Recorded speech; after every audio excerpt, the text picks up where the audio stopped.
The boardroom fell silent as Mei Lin Chen, the arrogant CEO of GlobeTech Industries, stared in disbelief at her driver, David Reyes. Just moments ago, she had dismissed him as just a chauffeur, but now he was fluently negotiating in Mandarin with the Chinese delegation that held her company's future in their hands. If you've ever been underestimated or overlooked, this story will show you why appearances can be deceiving and how respect can change everything. Like this video if you believe in second chances and subscribe to our channel for more incredible true stories of unexpected heroes. David Reyes checked his watch for the third time, the weight of responsibility heavy on his shoulders. It was 5:30 a.m., and his daughter Sophia's fever had finally broken after a restless night. At 7 years old, she was brave beyond her years, insisting he go to work despite her illness. "I'll be okay, Daddy. Mrs. Rodriguez will check on me," she had mumbled sleepily.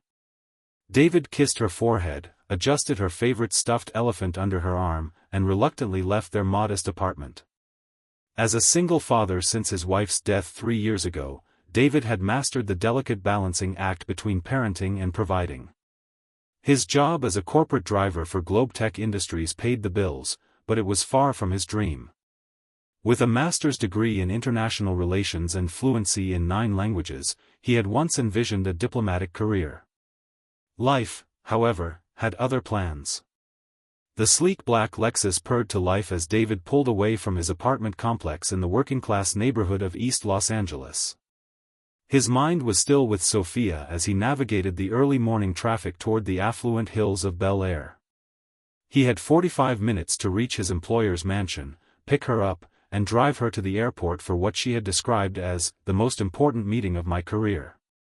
Mei Lin Chen was the 38-year-old CEO of GlobeTech Industries, a technology conglomerate on the verge of a $12 billion merger with Huang Enterprises, a Chinese tech giant. The daughter of immigrants who had built a small electronics shop into a global empire, Mei had inherited her father's business acumen but none of his humility. She treated employees as tools rather than people, and David was no exception. As the Lexus pulled into the circular driveway of her modernist mansion, David spotted Mei pacing on her front steps, designer luggage at her feet. Her face was a storm cloud of irritation. "You're 3 minutes late," she snapped as David hurried to load her luggage. "Do you have any idea what's at stake today?" "Of course you don't. Just drive." David bit his tongue. "I apologize for the delay, Ms. Chen. Traffic was heavier than expected." "Excuses," she muttered, sliding into the back seat without looking at him. "My father would have fired you on the spot." The drive to LAX passed in tense silence, broken only by Mei's rapid-fire phone conversations with her executive team. David caught fragments about translation issues, cultural misunderstandings, and concerns about the Chinese delegation's dissatisfaction with previous meetings. "The interpreter we hired is completely inadequate," Mei hissed into her phone. "Find me someone better by the time we land in San Francisco, or don't bother coming to work tomorrow." At the airport, David unloaded her luggage with practiced efficiency. As he handed Mei her briefcase, she finally looked at him directly. "I won't need you until tomorrow evening when I return. Try to be on time for once," she said dismissively. David nodded politely. "Good luck with your meeting, Ms. Chen." She scoffed. "Luck is for the unprepared. I make my own success." As David watched her stride toward the terminal, he felt a familiar pang of invisibility. To Mei, he was just a driver, a nameless service provider who existed solely to facilitate her important life. The call came 6 hours later as David sat beside Sophia's bed, reading her favorite story. His phone vibrated with Mei's private number, something that had never happened before. "Reyes," she barked when he answered. "I need you in San Francisco. Now." David glanced at his daughter, who had finally fallen into a peaceful sleep. "Ms. Chen, I'm afraid that's not possible." "My daughter is." "I don't care about your personal problems," Mei interrupted. "Our interpreter collapsed with food poisoning, and the meeting with Huang Enterprises is in 3 hours. My assistant booked you on the next flight. Be on it. Before David could protest further, she added, double your weekly salary if you make it in time. Triple if the deal goes through. Then she hung up. David sat frozen, torn between responsibility and opportunity. The extra money would cover Sophia's upcoming school expenses and maybe even allow them to move to a safer neighborhood. But leaving her while she was sick felt impossible. A gentle knock at his door broke his paralysis. It was Mrs. Rodriguez, his elderly neighbor who had helped care for Sophia since his wife's death. I couldn't help overhearing, she said kindly. Go. Sophia and I will be fine. Some opportunities come only once, Mijo. 2 hours later, David found himself on a flight to San Francisco, wearing his driver's uniform and clutching a hastily packed overnight bag. He had no idea why Mei had called him specifically, but the desperation in her voice suggested a crisis of epic proportions. The Fairmont Hotel in downtown San Francisco hummed with tension when David arrived. Mei's assistant, a harried young man named Tyler, intercepted him in the lobby. Thank God you're here, Tyler whispered, leading David toward the elevator. She's completely losing it. The Chinese delegation arrives in 40 minutes, and we have no interpreter. David frowned. I still don't understand why she called me. Tyler gave him a curious look. She said you speak Mandarin. And Cantonese. Is that not true? Understanding dawned on David. During his background check for employment, GlobeTech would have discovered his language proficiencies. It was listed in his file, but Mei had clearly never bothered to read it. I do speak both, David confirmed. Along with 7 other languages. Tyler's eyes widened. 9 languages? How? My mother was a linguistics professor, David explained as they reached the penthouse floor. And I have a master's in international relations. Languages were my specialty. The elevator doors opened to reveal a scene of controlled chaos.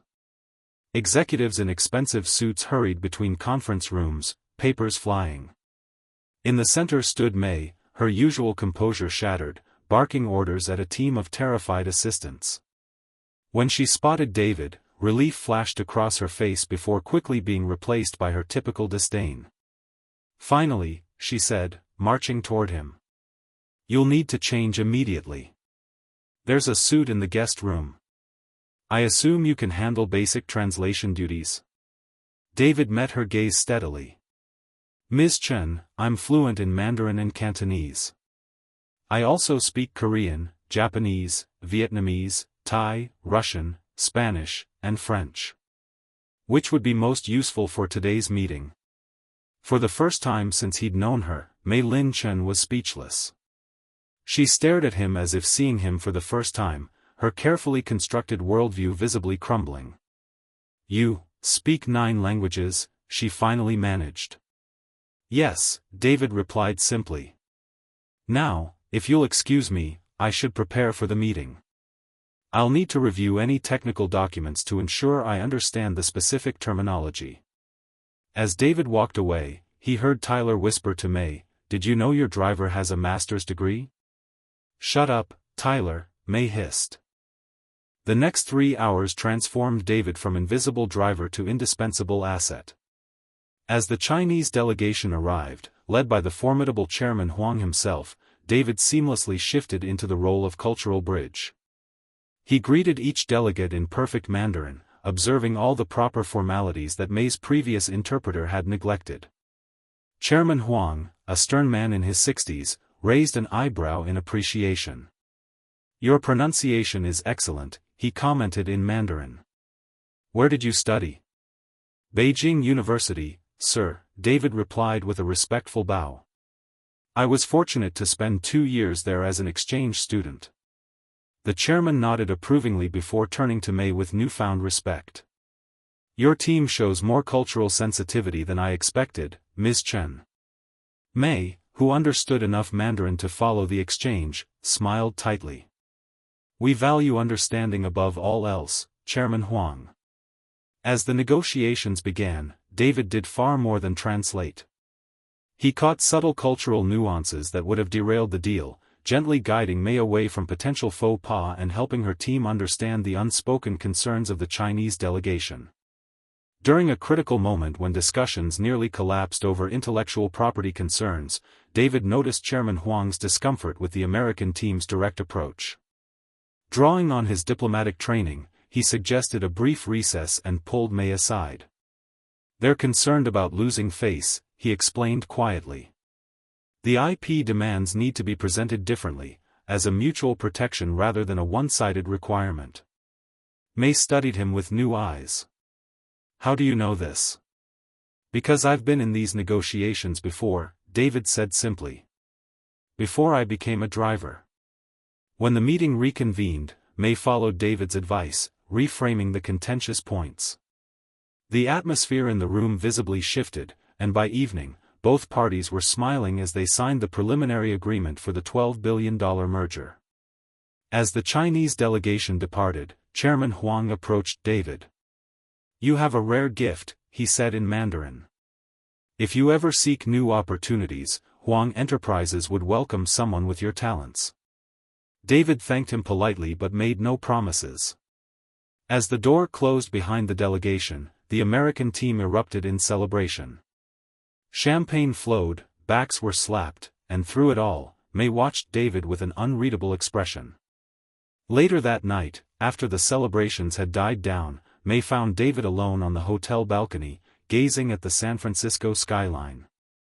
"Why are you driving a car for a living?" she asked bluntly, joining him at the railing. David considered the question. "Life doesn't always follow the path we plan," he said finally.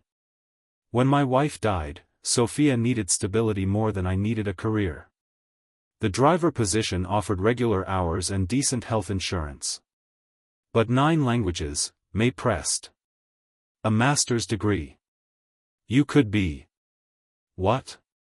Rich? Important?" David turned to face her. "I made choices based on what mattered most to me. Just as you have."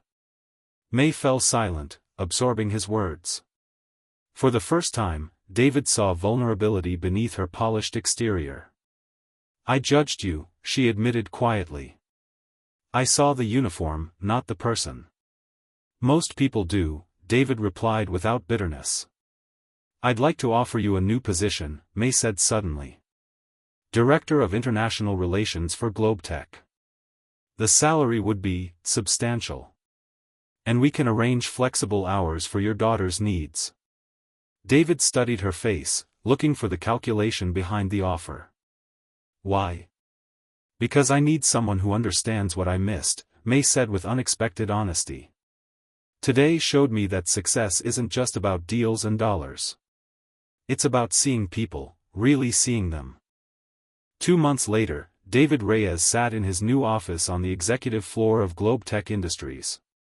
Photos of Sophia adorned his desk, alongside a framed article from the Wall Street Journal detailing the historic merger between GlobeTech and Huang Enterprises. The merger had transformed both companies, but the most profound transformation had been in Mei herself. The experience had cracked open her carefully constructed armor, forcing her to confront the human cost of her ambition. While still demanding, she had begun the difficult work of learning to value people beyond their utility. As for David, his new role allowed him to use all his skills while still being present for Sophia. His team was building cultural bridges across GlobeTech's global operations, changing the company's reputation from ruthless competitor to respected partner. That afternoon, as David prepared for a video call with their Tokyo office, Mei appeared in his doorway. "Sophia's school called," she said. "The science fair is running long, and they need parents to stay an extra hour." David reached for his phone, but Mei shook her head. "I rescheduled the Tokyo call," she said. "Go see your daughter's project. Some things are more important than business." As David gathered his things, Mei added, "And David? Thank you. Not just for the merger, but for the lesson." David smiled.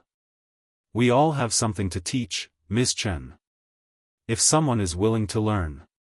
As he drove to Sophia's school, David reflected on the strange journey that had brought him here.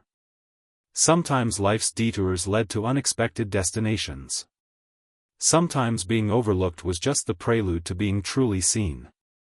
And sometimes, the most important journeys weren't about climbing higher, but about bringing others along with you when you finally reached the summit.